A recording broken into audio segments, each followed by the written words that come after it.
Halo kaum mager semua dimanapun anda berada, gimana kabarnya? Ya, semoga anda baik-baik saja, diberikan rezeki yang banyak dan juga halal. Kembali lagi bersama saya Boy di Employ in The Gejrot. Kali ini saya akan membahas sebuah alur cerita film survival series yang sangat seru dan bikin penasaran sekali, di mana film ini menceritakan tentang bencana yang terjadi sehingga 99% manusia di bumi meninggal dan manusia yang tersisa mereka berusaha saling membunuh berebut makanan untuk bertahan hidup. Dan film ini cukup menghodhodkan sekali menontonnya, dan pastinya kalian juga penasaran dan ingin langsung ke ceritanya. Jadi tanpa berlama-lama kita langsung saja masuk ke alur ceritanya. Dan seperti biasa, cret cret trot.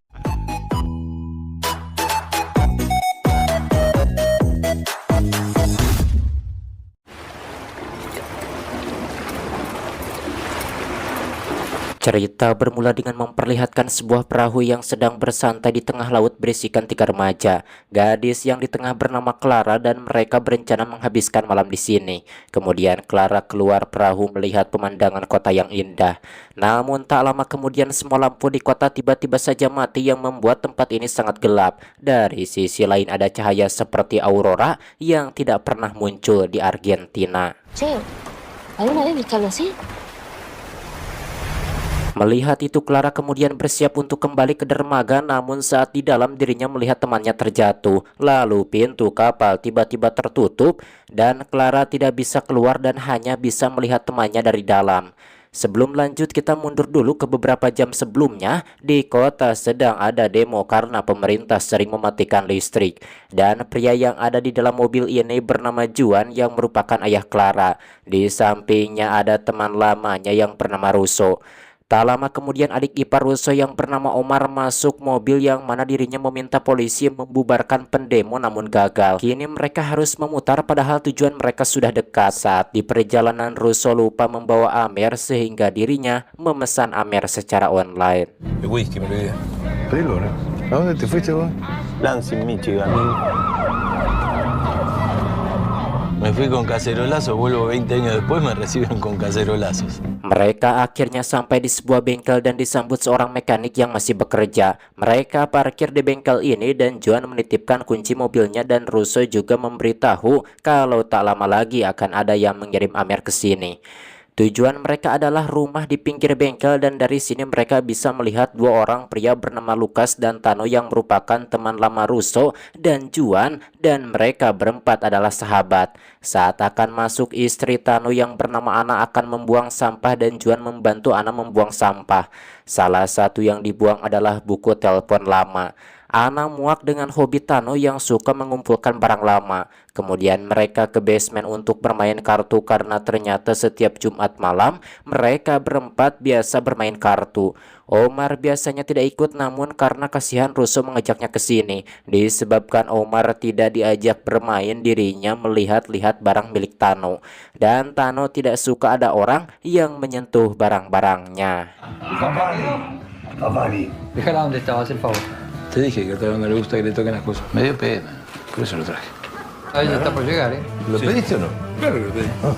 Tak lama kemudian mekanik pun mengantar Amer yang dipesan Russo. Namun tak lama setelahnya tiba-tiba saja listrik mati. Selain listrik, anehnya semua ponsel mereka juga mati. Y el mío también está muerto, estaba full de carga, qué raro. Awalnya mereka pikir tidak ada yang aneh, tapi dari luar mereka mendengar banyak suara keras. Kemudian mereka ke atas dan Ana memberitahu Tano kalau dirinya melihat mekanik yang tiba-tiba pingsan. Tano ingin memeriksanya namun pintu keluar dikunci. Ketika menunggu Tano membawa kunci, salju turun dari langit padahal sekarang musim panas. Tentu kini mereka pikir ada sesuatu yang tidak beres. Y como si estuviera nevando. Nieve en verano. Lalu Tano pun berniat memeriksa mekanik keluar, namun Ana melarangnya karena curiga dengan salju ini. Tak lama kemudian mereka melihat sebuah mobil yang menabrak mobil lain. Itu artinya suara yang mereka dengar sebelumnya adalah kecelakaan kendaraan.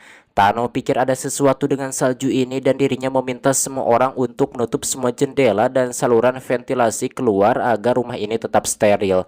Namun Russo sangat panik karena mengkhawatirkan istrinya. Russo ingin keluar namun Lukas menghentikannya. Akan tetapi Russo tidak peduli sehingga dirinya memaksa keluar dengan hanya menggunakan jaket sebagai pelindung. Namun tak lama kemudian Russo mati dan semua orang bisa melihatnya.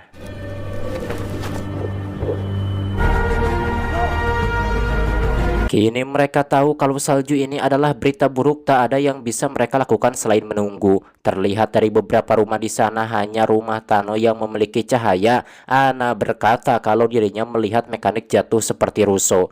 Mungkin semua orang yang ada di luar saat salju turun sudah meninggal. Mereka terus mendengar suara benturan. Awalnya mereka pikir dari luar, namun ternyata dari basement. Mereka lalu ke sana dan ada sebuah pintu yang disembunyikan. ¿Eso qué fue? Ahí va. Kemudian mereka mendengar suara perempuan yang meminta tolong. Di balik lemari ada sebuah pintu yang tidak pernah terpakai. Pintu ini dikunci dan Tano mencari dulu kuncinya. Wanita ini berkata kalau dirinya adalah orang yang mengantarkan Amer. Mereka bingung karena dari aplikasi nama kurirnya seharusnya pria. Omar menjadi defensif dan berpikir kalau mungkin ini adalah tipuan. Tano kemudian bertanya kalau dirinya sudah menerima Amirnya 40 menit yang lalu. Tapi kenapa si kurir masih di sini? Kurir ini menjawab karena sepedanya rusak dan mekanik membantunya memperbaiki sepedanya. Tano bingung apa yang harus dirinya lakukan, namun Ana memilih untuk membuka pintu. Tapi Tano tetap defensif dengan memegang sebuah senapan. Saat pintu dibuka yang muncul adalah seorang perempuan yang kedinginan dan wanita ini bernama Inga. Pintu yang dilalui Inga terhubung langsung ke bengkel tanpa terekspos keluar. Mobil Juan juga ada di sana namun kuncinya Juan berikan pada mekanik. Dan Juan ingin pergi untuk memastikan keselamatan anaknya, tapi ada salju yang turun ke bengkel sehingga mereka tidak tahu apakah ini aman atau tidak. Agar tak langsung terkena salju, Juan memasuki mobil lalu didorong hingga ke kantor mekanik. Juan melapisi tubuhnya dengan plastik agar tidak menyentuh salju saat memasuki kantor. Juan berhasil menemukan kuncinya dan juga kembali dengan selamat. No te olvides de agarrar una llave para mí,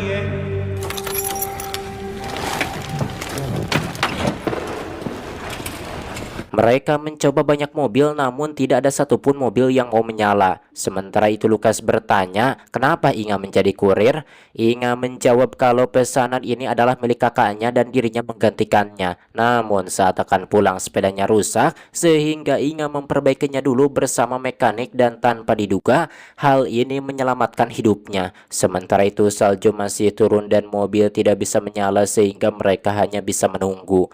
Di saat yang sama Juan melihat ada cahaya dari rumah lain. Tetangga Tano adalah orang tua yang baru terbangun dan mereka meminta pria itu untuk tidak membuka jendela. Namun karena penasaran, pria itu justru malah membuka jendela dan meninggal seketika. Tak lama kemudian istrinya juga menyusulnya.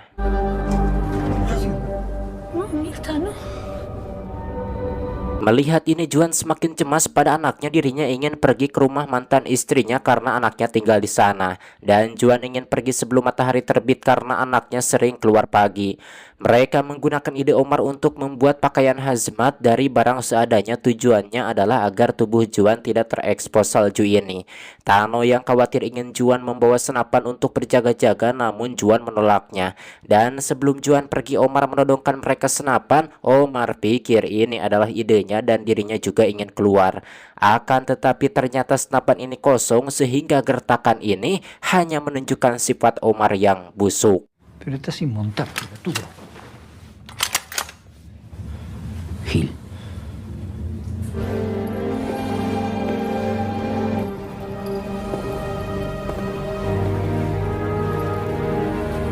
Kini Juan bisa keluar saat matahari terbit. Salju turun semalaman sehingga jalanan dipenuhi salju. Pakaian Juan berfungsi sehingga dirinya tidak mati seperti Russo. Kemudian Juan berjalan dengan tujuan apartemen mantan istrinya yang jaraknya sekitar 5 km.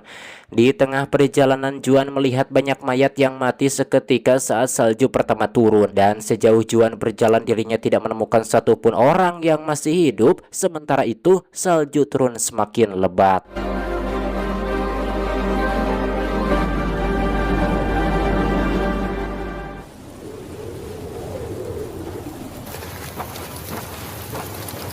Diketahui bahwa dulunya Juan adalah seorang tentara dan dirinya memiliki PTSD. Dari lebatnya salju, Juan melihat seorang tentara, namun semua ini hanya imajinasinya.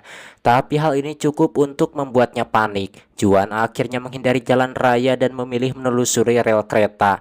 Di sana Juan melihat ada kereta yang berhenti dengan banyak orang mati di luar. Awalnya Juan ingin mengabaikannya, namun ternyata di salah satu gerbong banyak orang yang selamat dan mereka tahu kalau mereka tidak boleh menyentuh salju ini. Mereka meminta tolong sehingga Juan memasuki kereta api. Tak ada yang bisa Juan lakukan sehingga dirinya hanya memberikan sebotol minuman.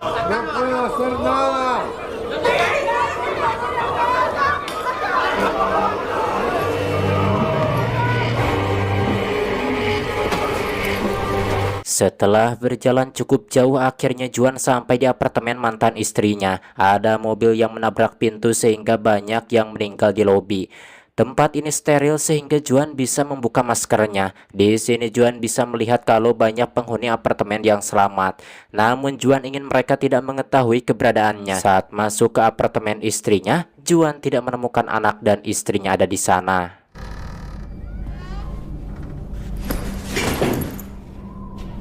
Clara. Namun tiba-tiba Juan melihat ada pria lain yang tidak dikenali sehingga dirinya pun menanyainya dan Juan pikir pria ini mencuri. Namun ternyata mantan istri Juan yang mengirimnya. Melihat salju di tangan Juan membuat mereka sadar kalau Juan baru dari luar. Tak lama kemudian mantan istri Juan yang bernama Elena datang dan Elena meminta semua orang pergi, namun tentunya Clara juga tidak ada di sini. Tapi Elena tidak tahu kalau Clara sedang di tengah laut saat semua ini terjadi. Juan yang emosi memarahi Elena karena tidak tahu kemana Clara pergi dan yang Elena tahu kalau Clara pergi bersama teman sekolahnya. Tentu Elena juga tidak tahu kalau kejadian akan seperti ini sehingga tidak melarang Clara. Namun Elena tahu kalau temannya yang didatangi Clara bernama Luna Stefano. Mendengar itu Juan pun berniat akan pergi ke sekolah untuk mencari alamatnya dan Elena ingin ikut. Akan tetapi Juan melarangnya dan menyuruh Elena untuk tetap di apartemen dan mengunci pintu. Quédate acá. Cerra con llave y no le abras a nadie. Saat keluar, penghuni apartemen sudah menunggu dan meminta keterangan Juan. Mereka bingung kenapa Juan bisa keluar dan tidak meninggal. Juan menjawab kalau tubuhnya terus tertutup dan dirinya ingin segera pergi. Namun mereka menghentikannya dan meminta menunjukkan maskernya. Akan tetapi Juan yang ingin mencari putrinya malah menodongkan pistolnya dan tidak ingin main-main. Oleh karena itu kini Juan dan Elena akan pergi, namun tentunya semua penghuni apartemen memburu mereka dan Juan hanya bisa menuruni apartemen. Namun akhirnya mereka harus bersembunyi di salah satu unit. ¡Ay, Dios! ¿Qué? Oye, espera. Di sini Juan meminta Elena mencari pakaian yang waterproof agar bisa melindungi dari salju. Juan kemudian memberikan maskernya pada Elena dan memintanya pergi lebih dulu. Lantai mereka cukup rendah sehingga bisa melompat dari jendela walau mungkin sedikit terluka. Sementara di rumah orang-orang hanya bisa menunggu dan Ana ingin memasak teh. Namun Tano melarangnya menggunakan air keran karena tidak tahu air ini aman atau tidak. Tano pikir mereka harus mencari persediaan karena tidak tahu seberapa lama salju ini akan turun. ¿Por acá no hay algún chino cerca? ¿Cómo te pensás que va a haber algún local abierto? Saat yang lain memasak, Inga memeriksa senapan dan sepertinya Inga terbiasa memegang senjata. Tano lalu meminta Inga mengembalikannya. Kemudian Inga menjelaskan kalau dirinya ikut wajib militer di negaranya. Di saat yang sama gas juga berhenti karena tanpa listrik tidak ada tekanan untuk mengalirkan gas. Menerima kenyataan ini Inga sudah muak dan ingin pergi keluar, namun Omar melarangnya. Sementara Tano pikir lebih baik Inga keluar, akan tetapi pintu ke bengkel kembali Tano kunci. Diam-diam Tano membuat masker custom dan dirinya ingin pergi ke kantor damkar untuk mencari masker bagi semua orang. Namun Tano tidak tahu apa masker buatannya berfungsi atau tidak sehingga dirinya yang akan pergi dan ingin meminjam sepeda Inga. Tapi lampu di sepeda itu menyala dan ini adalah satu-satunya sumber listrik yang menyala sejak salju turun. Tano lalu memeriksanya dan ini hanyalah lampu sepeda biasa. Una lámpara de filamento común y corriente. Tano kemudian mencoba menyalakan pemutar musik piringan hitam dengan aki dan mesin itu berputar. Artinya benda elektronik jadul masih bisa digunakan. Tahu prinsip ini membuat mereka bisa pergi ke kantor pemadam kebakaran dan membawa pakaian pemadam serta masker. Kembali ke tempat Juan di mana penghuni apartemen berhasil membobol ruangan dan kini tinggal hanya ada Juan di sini. Mereka pikir Juan terkepung, namun Juan memiliki ide lain. Dirinya memecahkan jendela kemudian menutup kepalanya dengan plastik sehingga membuat orang-orang berlarian. Sementara Juan memanfaatkannya untuk melarikan diri. Juan kemudian melompat dari jendela ke atap mobil sehingga bisa keluar tanpa masalah. Namun karena dirinya menggunakan plastik sebagai masker, pada akhirnya Juan kehabisan oksigen dan pingsan. Saat tersadar Juan sudah berada di dalam mobil. Ternyata Tano dan yang lainnya berhasil memperbaiki mobil jadul yang masih bisa menyala. Itulah kenapa mereka bisa ke kantor damkar untuk membawa perlengkapan. Elena juga bersama mereka sehingga Juan dan Elena berhasil selamat. Saat mereka berkendara, terlihat dari langit ada sesuatu yang jatuh seperti meteor. Tak lama kemudian mereka pun sampai ke bengkel dan satu-satunya mobil yang bisa menyala adalah mobil tua. Di rumah Tano juga sudah memperbaiki radio dan dirinya ingin mencari bantuan. Namun tidak ada yang menjawabnya. ¿Por qué te pensás que trajeron un bolso lleno de armas? Sí, escuché. Juan kemudian ingin meminjam mobil untuk pergi ke sekolah mencari Clara. Namun Tano tidak mengizinkannya. Dan di saat yang sama ada orang yang datang. Orang ini sampai ke sini dengan mengikuti jejak ban mobil. Mereka semua menodong orang yang datang dengan waspada. Lalu pria ini pun membuka maskernya dan ternyata dia adalah teman Tano yang bernama Benito. ¿Benito? Sí, ese te estoy diciendo como hace media hora. Ternyata alasan Benito datang ke sini untuk meminjam mobil karena di tempat lain ada orang yang selamat yang berkumpul. Dengan mobil ini Benito bisa membawa persediaan. Namun Tano menolaknya dan Tano juga tidak ingin meninggalkan rumahnya. Tano lalu memberitahu bahwa tidak ada yang spesial dengan mobilnya. Mobil ini berfungsi hanya karena mobil ini tua. Namun saat mereka lengah, diam-diam Omar mencuri mobil ini sendirian dan mereka tidak bisa mengejar Omar dengan berjalan kaki.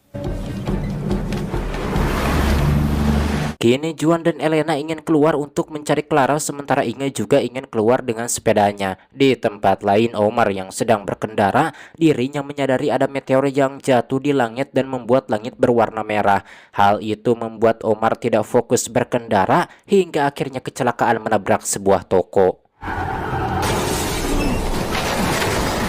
Sementara itu Juan dan Elena juga sedang di perjalanan ke sekolah namun badai salju memburuk sehingga mereka berlindung di dalam salah satu mobil untuk malam ini. Tak ada yang bisa mereka lakukan selain hanya menunggu dan tak lama kemudian mereka menyadari ada cahaya dan pura-pura mati. Ternyata di luar ada beberapa orang yang berpatroli. Namun Juan tidak tahu apa mereka baik atau tidak. Jadi dirinya tidak ingin mencari masalah. Orang-orang ini pun mengabaikan Juan dan pergi ke tempat Omar yang sedang pingsan atau mungkin sudah mati.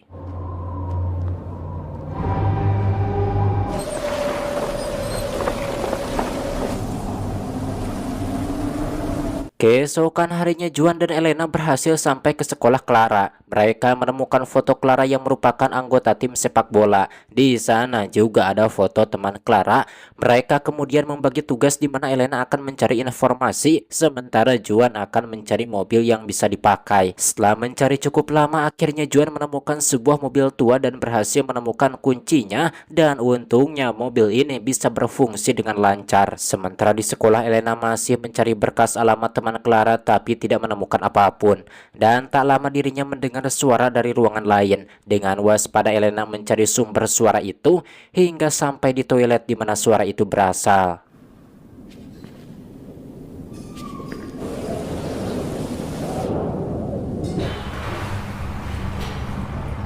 Ternyata ada sebuah pintu yang dikunci dengan sapu. Saat diintip, Elena bisa melihat ada seseorang di sana dan orang itu meminta Elena untuk membuka pintu. Namun Elena memilih menunggu Juan. Tak lama kemudian Juan kembali ke sekolah dan Elena memberitahu kalau ada beberapa anak yang menyelinap ke sekolah di malam hari. Anak itu dikurung kemudian ditinggalkan dan anak itu tidak tahu kalau teman-temannya tidak membebaskannya karena mereka sudah mati. Juan kemudian membuka pintu dan anak ini bernama Pablo. Juan lalu memberitahu keadaan sekarang, namun tentunya Pablo tidak mempercayainya. Pablo yang sudah dikurung selama 2 hari melarikan diri, dan di luar Pablo bisa melihat teman-temannya yang sudah meninggal.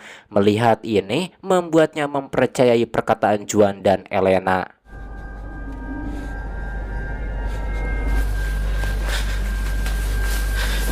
Dan kini Pablo mengkhawatirkan orang tuanya yang mana dirinya meminta Juan mengantarnya. Namun Juan menolak karena dirinya sedang mencari Clara putrinya. Elena lalu menunjukkan foto Clara, namun Pablo tidak mengenali Clara, tapi dirinya mengenali teman Clara. Pablo tahu rumah teman Clara, namun dirinya ingin Juan mengantarnya ke rumahnya lebih dulu. Tak lama kemudian mereka pun sampai ke rumah Pablo dan Juan meminta Pablo menunggu di mobil sementara dirinya dan Elena akan memeriksa rumah. Di sini mereka melihat keluarga Pablo sedang berpesta di luar dan semuanya meninggal di meja makan. Pablo yang penasaran menyelinap ke rumah dan dirinya ingin mendekati mayat keluarganya. Namun Elena menghentikannya karena Pablo bisa mati jika keluar tanpa perlindungan.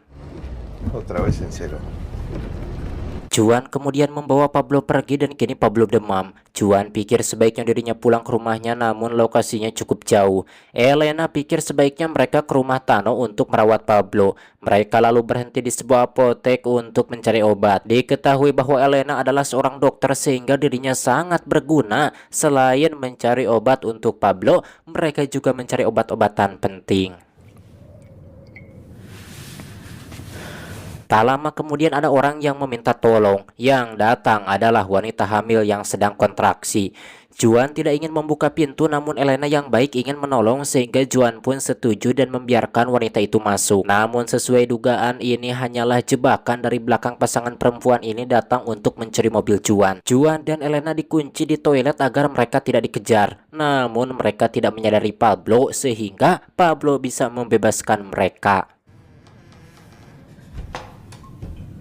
Kini mereka harus melanjutkan perjalanan dengan berjalan kaki dan di perjalanan mereka melihat satu keluarga yang selamat. Namun mereka sangat waspada dan Elena tidak ingin Juan menjadi penjahat sehingga mereka meninggalkan keluarga itu.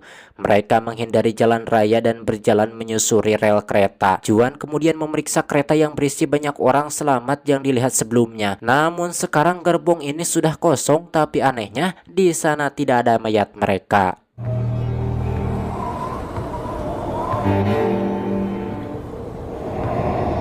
Sementara itu Tano, Lukas, dan Ana looting di sekitar rumah mencari persediaan untuk bertahan hidup. Tak lama kemudian sebuah mobil datang.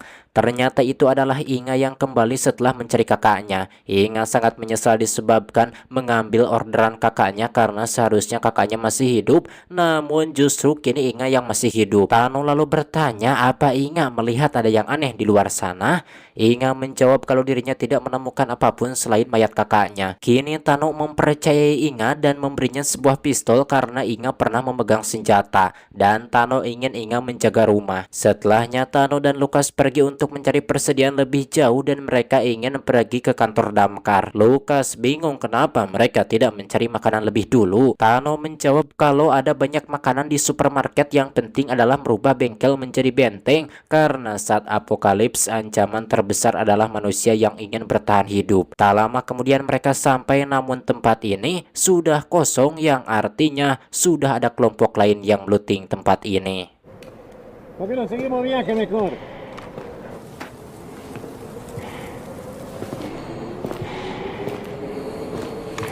Tano lalu memeriksa lebih dalam dan ternyata ada beberapa orang bersenjata yang sudah di sana. Dan orang yang melooting adalah Benito bersama kelompoknya. Benito mengumpulkan warga yang selamat untuk menggabungkan kekuatan membuat barikade. Benito juga mengajak Tano bergabung asal mengizinkan yang lain menggunakan bengkel. Namun Tano tidak mempercayai mereka sehingga menolak bergabung. Tano kemudian pulang dan membicarakan ini dengan Ana. Ana pikir sebaiknya mereka bergabung dengan Benito. Akan tetapi Tano pikir Benito tidak bisa dipercaya, yang mana dalam 2 minggu mereka akan saling berkhianat dan saling membunuh. Di saat yang sama, Lukas memberitahu kalau dirinya mendengar suara di radio.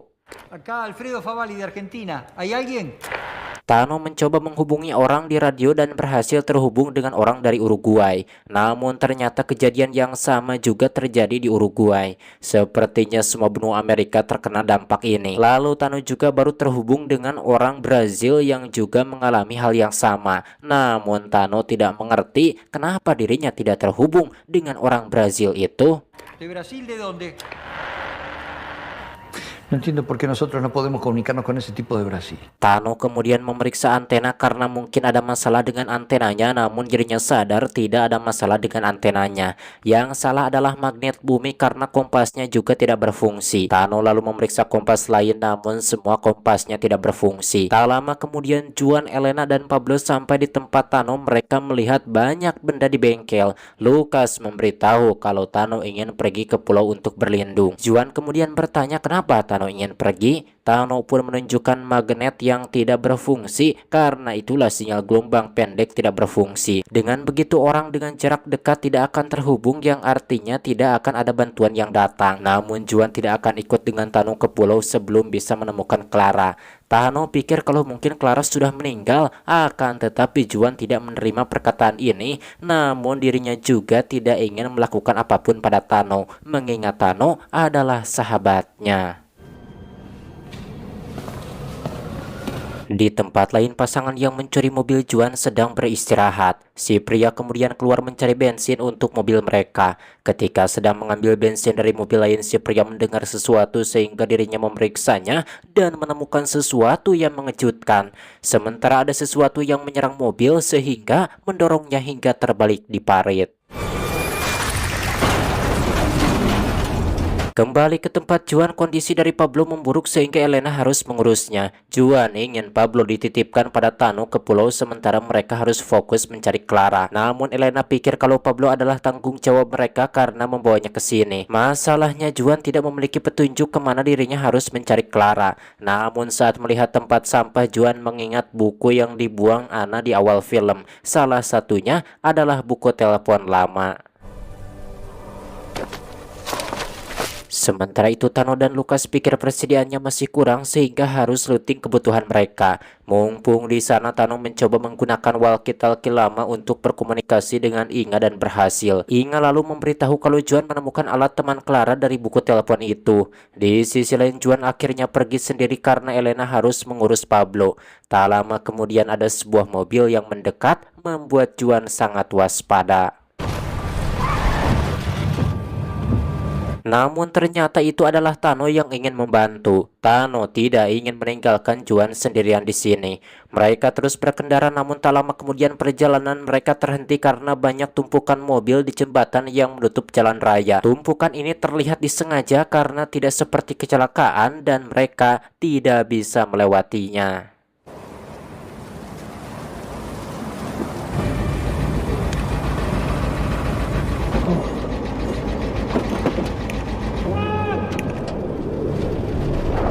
Tak lama kemudian ada beberapa mobil yang datang, ternyata itu adalah tentara yang menggunakan mobil jadul. Mereka meminta Juan untuk tidak di sini karena terlalu berbahaya. Tentara juga belum tahu apa yang sedang terjadi dan hanya bisa meminta orang-orang menunggu di rumah masing-masing. Namun Tano dan Juan tidak mendengarkan perkataan tentara. Mereka bisa memutari jembatan untuk ke rumah teman Clara.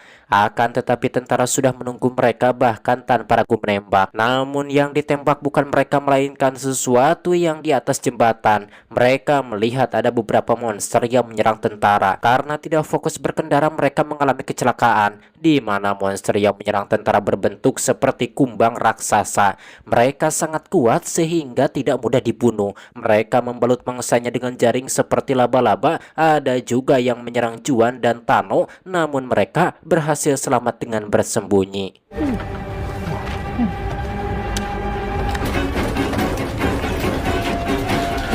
Setelah keadaan sepi, mereka tidak melihat satupun monster. Namun mereka juga tidak melihat satupun mayat dari tentara sebelumnya. Mereka melanjutkan perjalanan dan melihat banyak buntalan yang sepertinya adalah kandang monster. Juan kemudian melihat ada monster yang menarik mangsa yang digulung lalu dimasukkan ke dalam kandang di bawah tanah. Melihat itu mereka pun berniat melarikan diri, namun Tano tersandung dan membuat suara gaduh hingga ada monster yang muncul. Juan pun menembakinya, namun tubuh monster ini sangat keras. Akan Akan tetapi Juan adalah penembak handal dan bisa menembak bagian lunak monster dan membunuhnya.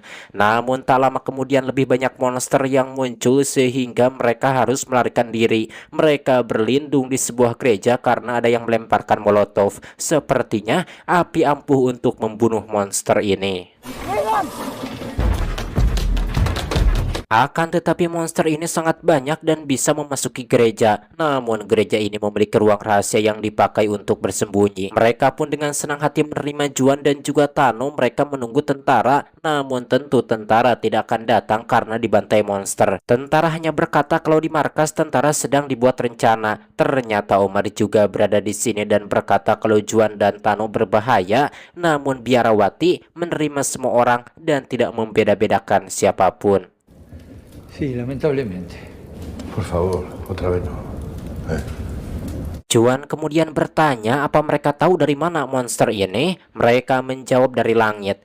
Juan dan Tano lalu ke lantai atas dan bisa melihat banyak meteor yang jatuh. Sepertinya meteor-meteor ini adalah monster yang artinya ini adalah inovasi alien. Walau di luar berbahaya, namun Juan tidak ingin menunggu di sini yang mana dirinya tetap akan pergi ke rumah teman Clara. Namun setelah melihat monster membuat Tano sangat ketakutan. Tak lama kemudian ada penghuni gereja yang kembali setelah mencari persediaan. Juan tidak ingin menunggu sehingga dirinya akan pergi. Omar kemudian menemuinya untuk memberitahu ada jalan di bawah tanah yang dulu sering dipakai gelandangan. Omar pikir tempat ini tidak aman untuk dijadikan base camp dan harus pindah. Omar lalu membahas tentang pergi melewati terowongan dengan yang lainnya. Namun mereka terlalu takut untuk mencoba. Juan memberitahu kalau dirinya melihat mobil di jembatan yang bisa dipakai. Mendengar itu orang-orang setuju karena terlalu berbahaya untuk tetap tinggal di sini. Namun tidak semua orang akan pergi, salah satunya adalah gelandangan dan juga biarawati yang memilih untuk tetap di sini.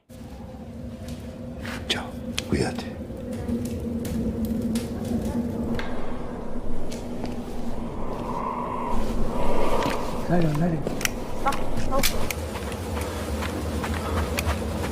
Malam harinya mereka mengendap-endap keluar. Masalahnya mereka membawa seekor anjing dan juga bayi di antara mereka dan cahaya dari meteor menerangi malam menjadi berwarna merah. Sepertinya monster ini tidur di malam hari karena mengabaikan mereka. Mereka berhasil menemukan terowongan yang sudah ditutup tembok. Yang perlu mereka lakukan adalah membuat lubang agar bisa melewati jembatan.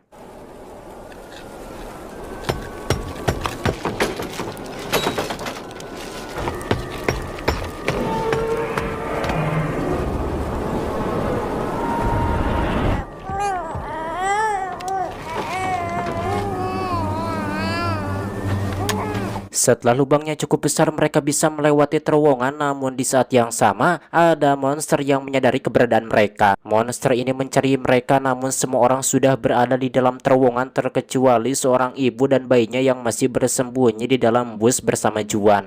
Tapi untung saja tak lama kemudian semua monster ini pergi karena mendengar suara lonceng.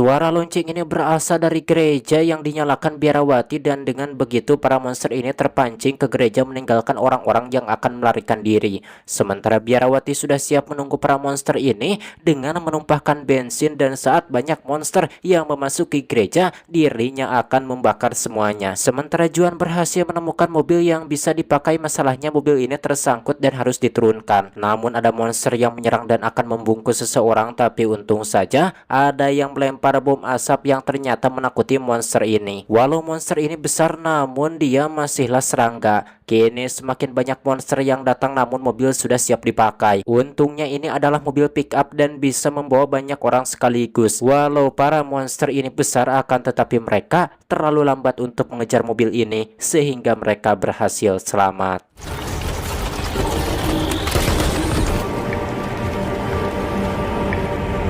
Di tengah jalan, Juan, Tano, dan Omar memilih turun untuk kembali ke bengkel Tano. Sementara yang lain akan pergi ke Campo de Mayo, yakni markas tentara. Saat di perjalanan ke bengkel, Tano melihat banyak warga Benito yang berjaga di atap namun tidak melakukan apapun. Tak lama kemudian Juan juga sampai ke bengkel. Untungnya Juan pulang karena ternyata Clara ada di sana dan saat ini sedang tidur. Tano lalu berkata kalau mereka harus secepatnya pergi, sementara Lucas, Ana, dan Elena masih belum tahu tentang monster kumbang karena di bagian kota ini masih belum terjamah. Ya lo vi. Toca. Ya está.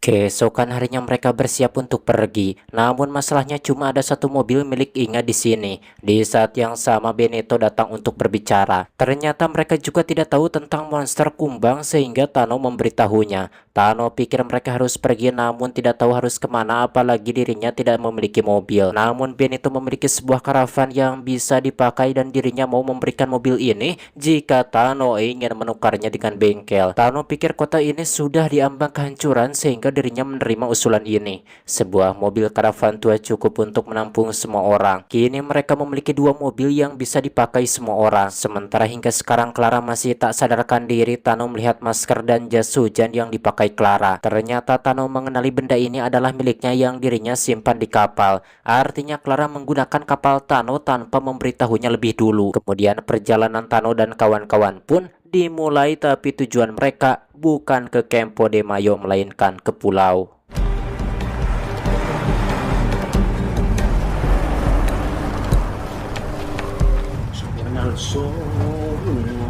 Calentitas todavía. ¿Y eso?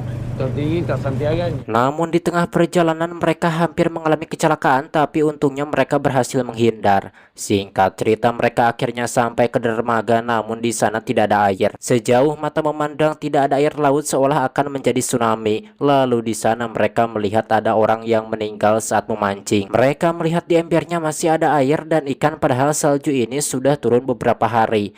Tentu dengan air yang menghilang mereka tidak bisa menggunakan perahu. Mereka juga tidak bisa berjalan hingga ke pulau sehingga tujuan mereka sekarang adalah Campo de Mayo. Sebelum pergi, Tano memeriksa kapalnya lebih dulu dan sesuai dugaan kapalnya tidak ada di dermaga. Kemudian mereka melanjutkan perjalanan dan melihat banyak mobil di sisi lain jalan. Selain itu mereka juga melihat mobil yang hampir kecelakaan dengan mereka sebelumnya mengalami kecelakaan dan semua orang yang mengendarainya mati. Tapi ini bukan kecelakaan karena dari masker mereka ada lubang bekas peluru. Di saat yang sama, Clara akhirnya terbangun. Ma.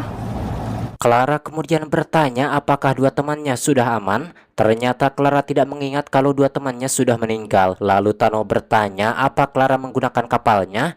Namun Clara membantahnya, entah Clara berbohong atau memang tidak ingat, tapi Clara berkata kalau dirinya di rumah ibunya. Tano menunjukkan masker selam yang digunakan Clara dari kapal Tano, namun Clara bahkan tidak ingat kalau dirinya pernah menggunakan masker ini. Dalam perjalanan mereka berhenti di supermarket. Di sana banyak orang dan kelihatannya mereka baik-baik wae. Mereka kemudian memasuki parkiran dan tidak ada satupun yang menjadi waspada. Itu artinya kalau di sini memang damai. Supermarket ini sangat besar sehingga kebutuhan semua orang bisa terpenuhi tanpa harus berebut. Tak ada orang yang menguasai tempat ini sehingga semua orang bebas mendirikan tenda dimanapun. Di sana juga ada orang yang berasal dari gereja dan Clara memiliki teman seusianya sehingga mereka bermain.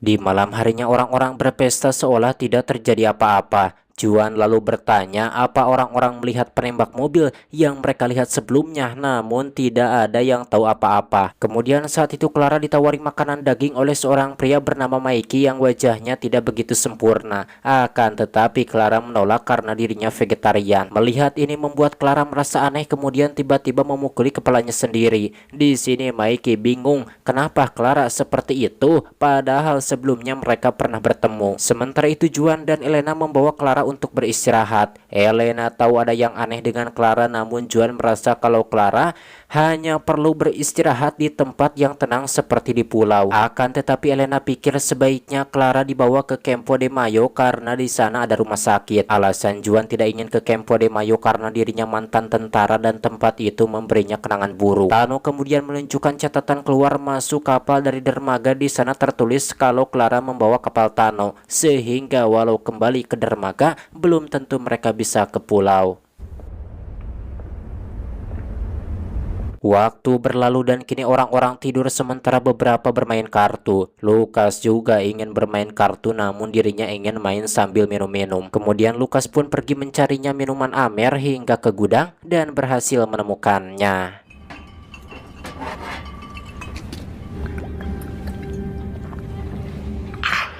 Namun tiba-tiba saat itu Lukas mendengar suara dan pergi memeriksanya. Keesokan harinya Juan terbangun melihat orang-orang berlarian. Tentu hal itu membuat Juan bingung dan menjadi waspada. Namun saat keluar ternyata matahari terbit terang dan salju sudah berhenti turun. Kini mereka bisa keluar tanpa takut lagi mati.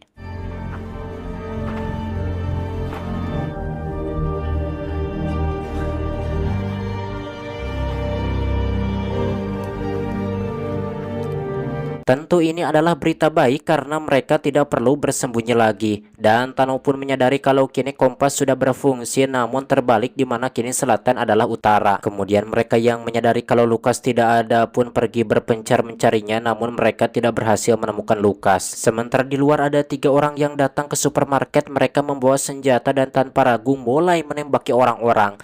Tentu saja orang-orang pun berlarian ketakutan dan Juan mencari Elena. Elena sudah di dalam supermarket namun anak istri Tano masih di luar. Juan dan Tano kemudian keluar untuk menyelamatkan anak dan baku tembak pun terjadi.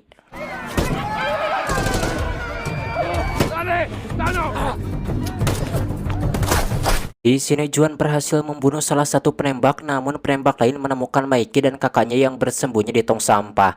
Akan tetapi mereka tidak ditembak, sepertinya mereka tidak menembak secara acak. Ana dan Inga pun berhasil selamat dan Juan juga berhasil menembak satu penembak lain. Juan kemudian membuka maskernya dan ternyata itu adalah seorang perempuan tua. Dari 3 penembak Juan berhasil menembak 2 diantaranya.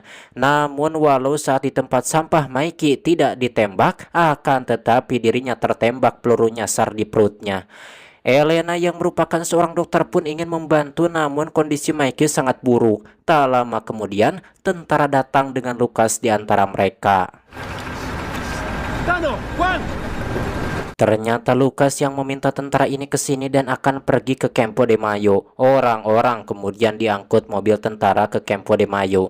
Di perjalanan Lukas memberitahukan kalau dirinya terbangun di jalan dengan tentara yang sedang berpatroli. Tano lalu bertanya bagaimana Lukas bisa berada di jalan sejauh ini. Lukas menjawab kalau dirinya minum Amer kemudian mabuk dan tahu-tahu sudah ada di sini. Me lo bajé como agua. No, ahí me fui a negro. Cuando me quise dar cuenta, yo estaba tirado en la autopista rodeado de militares. Di tempat lain, 1 dari 3 penembak berhasil selamat yang mana dirinya pergi ke terowongan dan bertemu dengan satu monster kumbang. Namun mereka saling mengabaikan seolah mereka adalah teman. Di ujung terowongan semakin banyak monster yang menunggu, bahkan membuka jalan untuknya. Hari pun berlalu. Juan terbangun di tengah hutan. Saat ini dirinya sedang mencari kayu bakar namun Juan tiba-tiba pingsan. Kini Juan dan yang lainnya sudah sampai di Campo de Mayo. Karena kebanyakan orang meninggal saat salju pertama turun membuat tentara kekurangan anggota, sehingga tentara merekrut warga sipil yang ingin bergabung. Tak lama kemudian Tano dipanggil oleh komandan. Saat di perjalanan terlihat banyak orang yang dibawa ke sini. Elena yang merupakan seorang dokter dirinya sangat dibutuhkan di sini. Sementara Tano dibawa ke kantor. Selain petinggi tentara di sana juga ada Lukas. Tano dipanggil karena mereka butuh Tano untuk memperbaiki radio disebabkan Lukas memberitahu mereka kalau Tano adalah electrician. Namun Tano menolak dan pergi. ¿Qué vino ahora? No, dejate de joder, no lo pienso. Kemudian Lukas pun membujuk untuknya, namun Tano mengatakan kalau dirinya tidak memperbaiki radio ini di sini melainkan di pusat kota. Dan masalahnya jalan ke sana tertutup tumpukan mobil di jembatan. Namun Lukas menjelaskan kalau tentara akan menabraknya dengan kereta api. Selain itu, Tano juga tidak akan pergi sendiri melainkan bersama Lukas dan tentara lain juga akan pergi ke sana. Ini bukan tentang masalah pribadi, tapi untuk menyelamatkan banyak orang. Namun Tano masih menolaknya. Selain itu, Juan dan Tano merasa ada yang aneh dengan Lukas. ¿Qué le pasa a este tipo? Yo qué sé. Tak lama kemudian ada beberapa orang yang diselamatkan, salah satunya adalah orang yang menukar mobil dengan rumah Tano. Ternyata Benito dan yang lainnya sudah meninggal dan hanya beberapa yang berhasil selamat.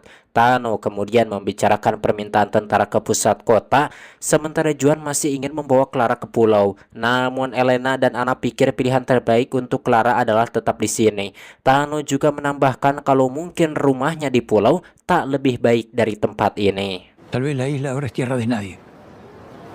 Keesokan harinya Mikey sudah tak terselamatkan lagi sehingga diadakan upacara pemakaman untuknya. Kini Tano akhirnya memutuskan untuk ikut dengan rencana tentara dan yang akan pergi adalah Juan, Tano, Lukas, Omar, Inga, dan beberapa sukarelawan lain. Tujuan pertama mereka adalah ke stasiun untuk menggunakan kereta. Di langit mereka melihat beberapa pesawat tempur, namun tidak tahu pesawat siapa ini, tapi setidaknya mereka tahu kalau mereka tidak sendiri. Es una buena señal. No estamos solos.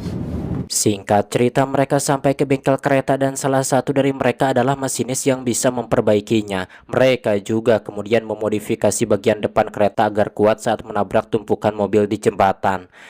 Setelah kereta siap tanpa membuang-buang waktu, mereka pun langsung menjalankannya ke pusat kota. Setelah cukup jauh, kereta berhenti di mana beberapa kelompok akan turun dan salah satunya adalah Pablo. Setelahnya kereta melanjutkan perjalanan dan kini sudah dekat dengan tumpukan mobil. Kereta kemudian melaju semakin cepat dan orang-orang harus berpegangan.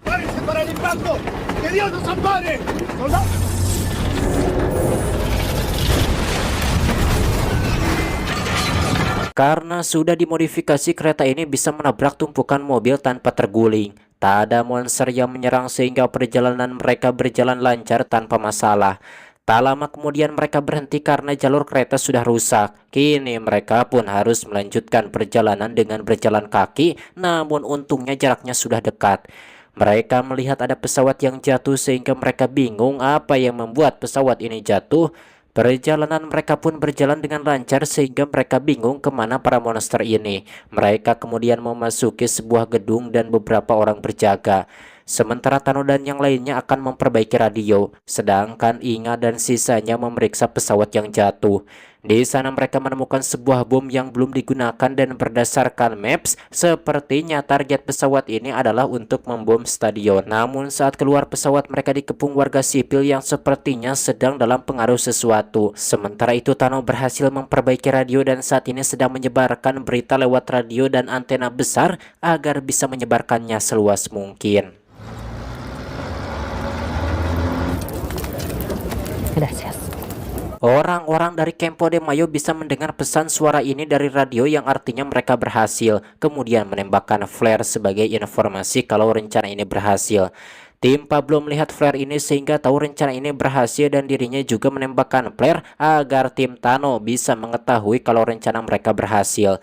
Namun di tengah kebahagiaan ini, Omar menyadari ada cahaya aneh yang berasal dari stadion. Allá.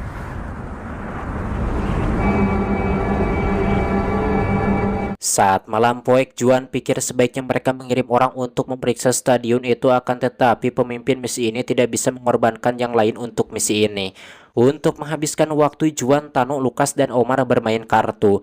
Permainan ini sangat ketat dan Lukas selalu kalah, tapi entah kenapa Lukas menjadi berbeda dari biasanya. Lukas menjadi emosional dan tiba-tiba menusuk si Mamang Omar. Lukas bingung kenapa dirinya melakukannya sehingga Lukas pun melarikan diri. Juan kemudian mengejar Lukas ke lantai atas dan menemukan Lukas berdiri di atas pagar dan terlihat ada cahaya aneh di atas stadion.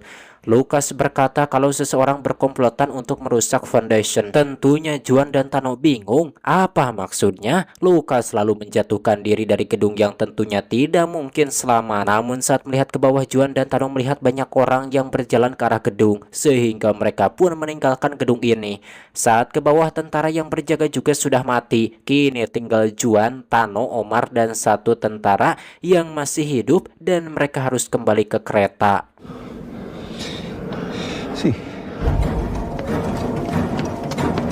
Namun saat sampai yang tersisa tinggal kepala keretanya, dan mereka pikir orang lain sudah meninggalkannya. Namun ternyata kereta yang berjalan masih di sana, dan Omar kehilangan banyak darah sehingga dirinya berlari sambil menahan rasa sakit. Untungnya mereka berhasil sampai kereta tepat waktu, dan orang-orang yang dikontrol ini tidak bisa mengejar. Juan pikir hal yang sama juga terjadi pada 3 orang yang menembaki di supermarket, dan Juan merasa ada sesuatu di stadion sehingga dirinya ingin memeriksanya walaupun sendirian.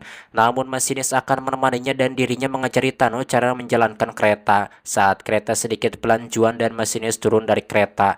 Sebelum sampai ke stadion, mereka mendengar suara tembakan. Mereka kemudian memeriksanya, dan di taman mereka melihat banyak orang yang sepertinya dikontrol alien. Mereka menaiki truk dan sepertinya akan dibawa ke stadion.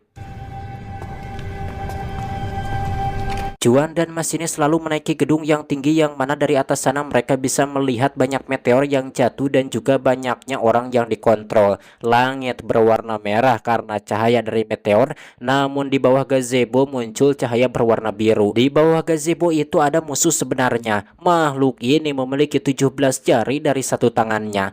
Sepertinya makhluk ini sedang menggunakan alat yang bisa mengendalikan orang-orang. Di sini Juan pun hanya bisa melihat tanpa bisa melakukan apapun. Dan film pun tamat. Bagaimana menurut kalian ceritanya? Seru gak? Tulis saja di kolom komentar, dan saya tidak bisa mengomentarinya lah pokoknya. Ini teh jadi begini gitu.